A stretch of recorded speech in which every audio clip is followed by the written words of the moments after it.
Isang mapagpalang umaga sa ating lahat, mga kapatid ko kay Kristo, mula sa The Solid Rock Morning Devotion. Isang kagalakan na muli tayo ay makapagbulay-bulay sa salita ng Panginoon sa umagang ito. Mga ilang minutong pagbubulay-bulay ng mga salita ng Panginoon upang papurihan at sambahin ang ating Panginoong Hesukristo.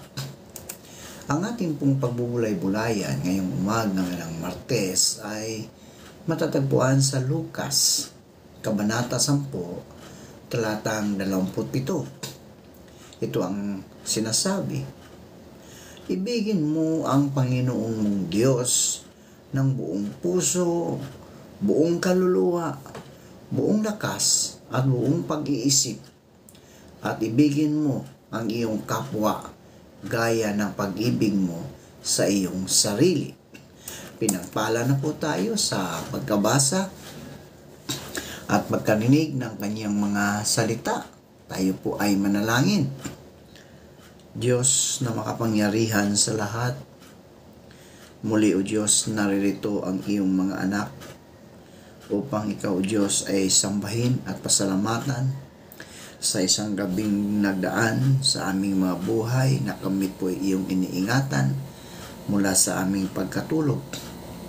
Maraming salamat, Panginoon, sa muli mong pagising sa amin sa umagang ito, sa muli mong pagbibigay ng buhay, ng lakas at ng karunungan.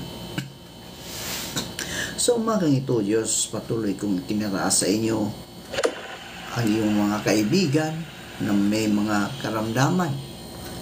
Patuloy mo po silang abutin, Panginoon, at ilayo sa anumang kapahamakan.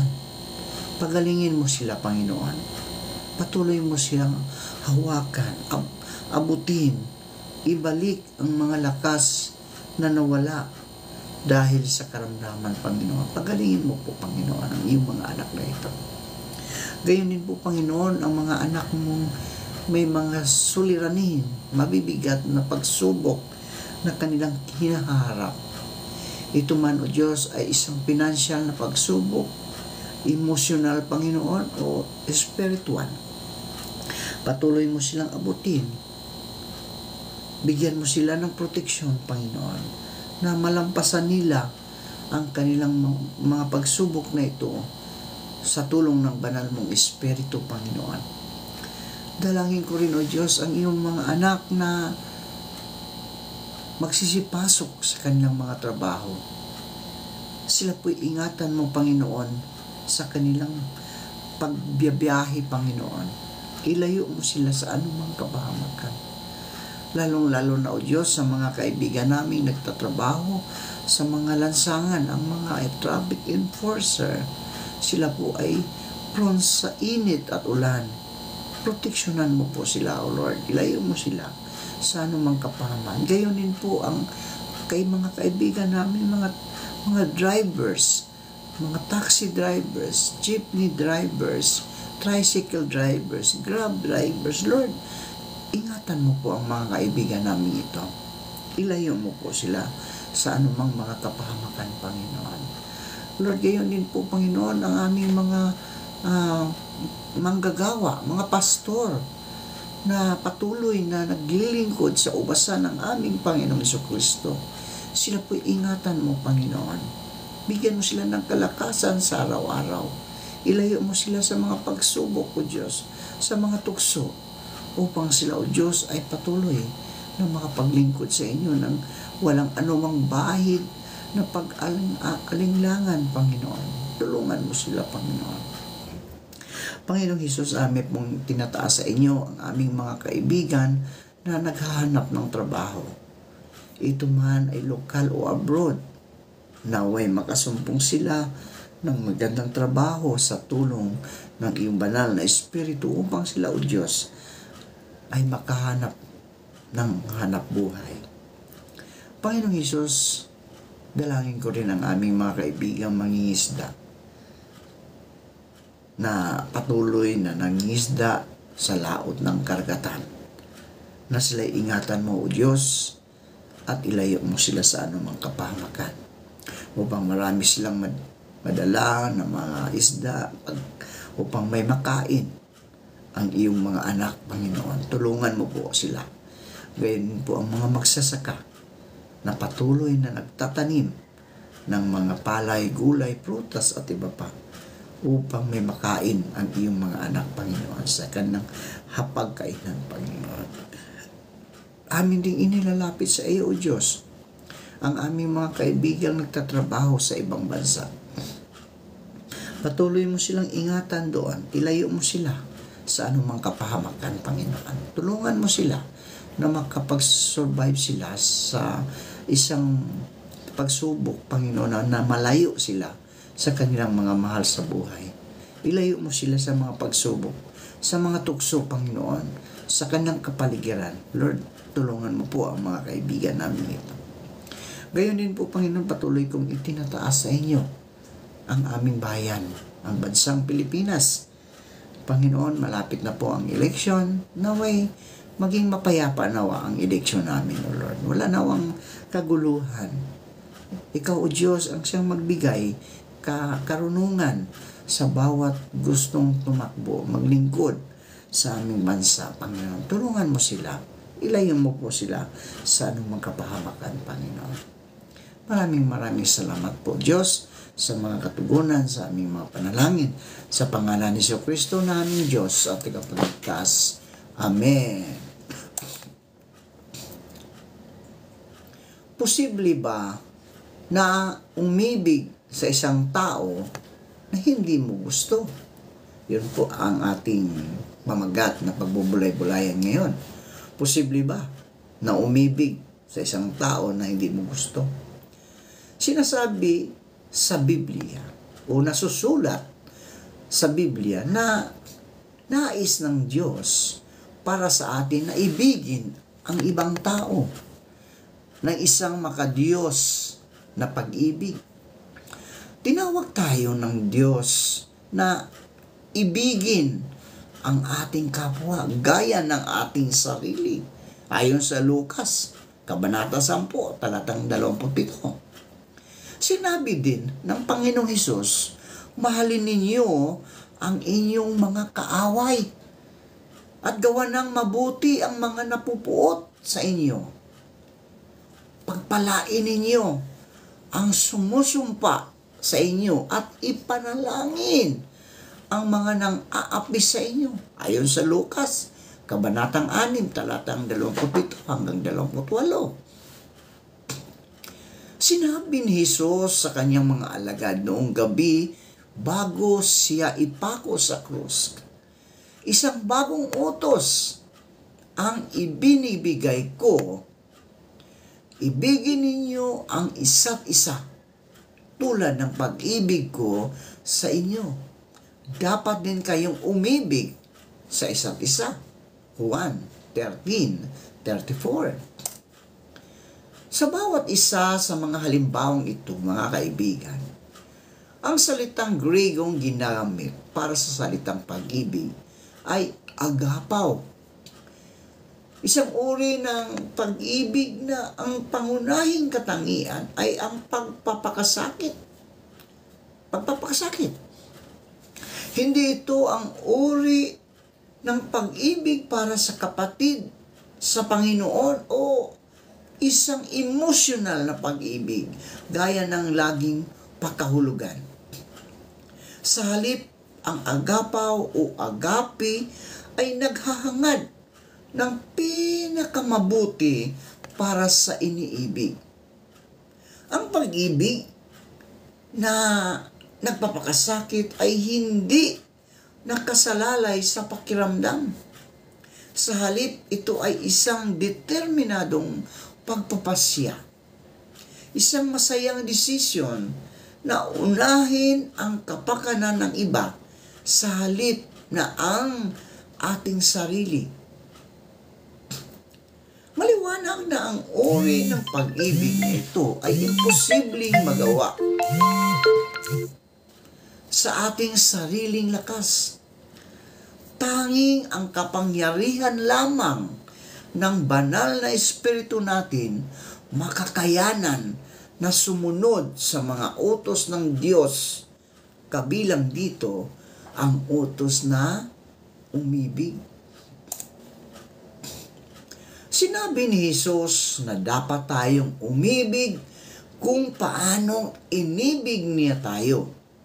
Ngunit, mga kaibigan, paano nga ba't niya tayo inibig?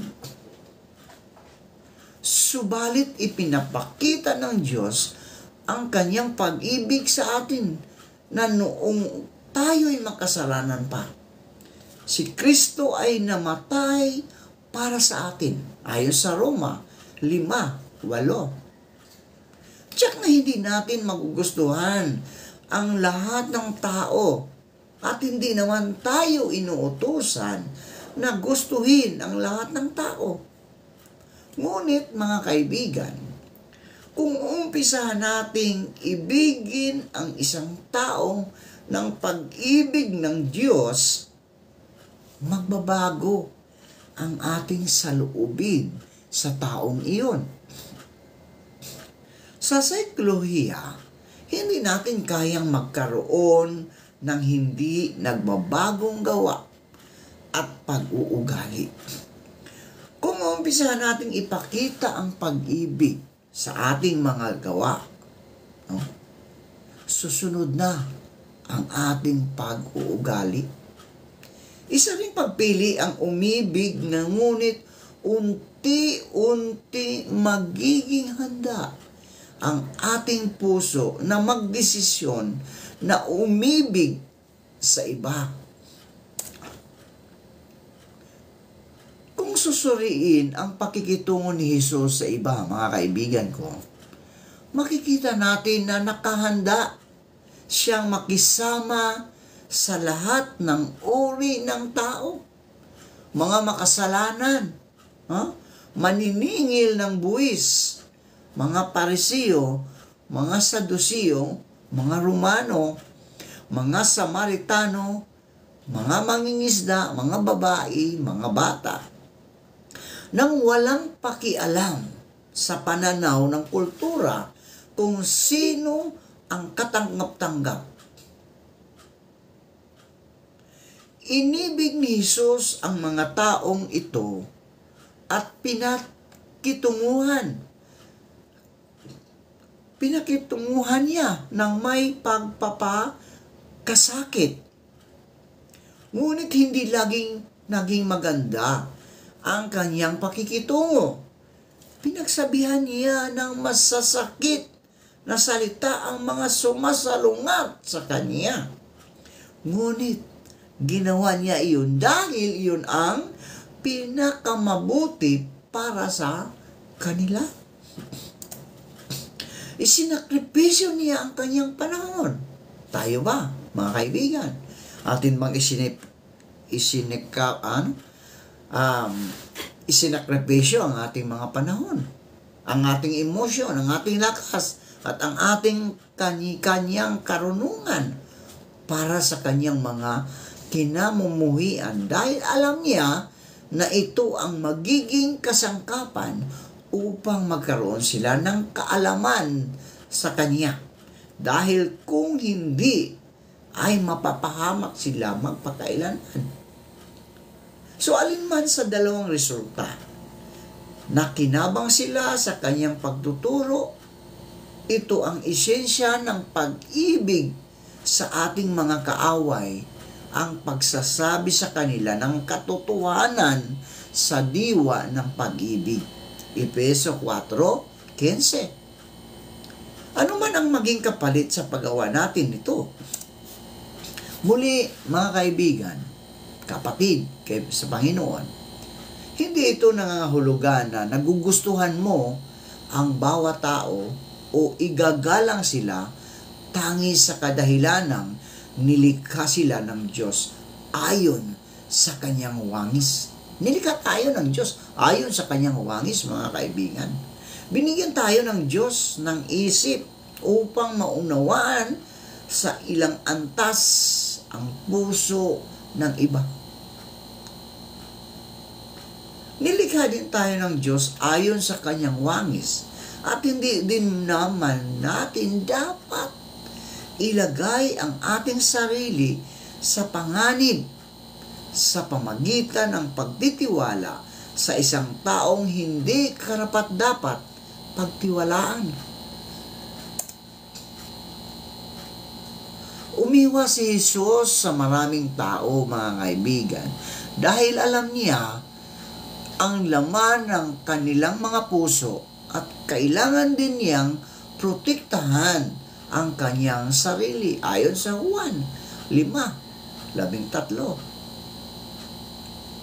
Gayunman, kung ilalagak natin ang ating buong pagtitiwala kay Kristo at magsisikap sa karunungan at kabanalan sa pamagitan ng pananalangin at pagbabasa ng kasulatan, natural na magkakaroon tayo ng pag-ibig para sa ibang tao.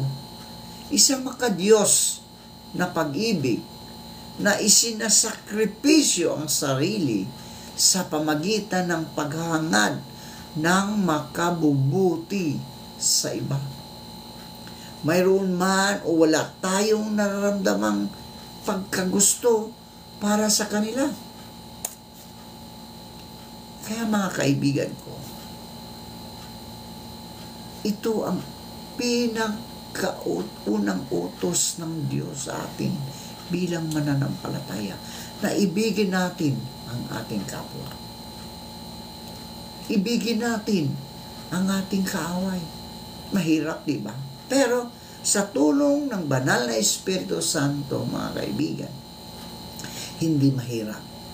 Hindi mahirap. Kung may pag-ibig lang sana ang lahat ng tao sa mundo, maaaring walang away, walang gera, walang agawan ng teritoryo. No? Pero,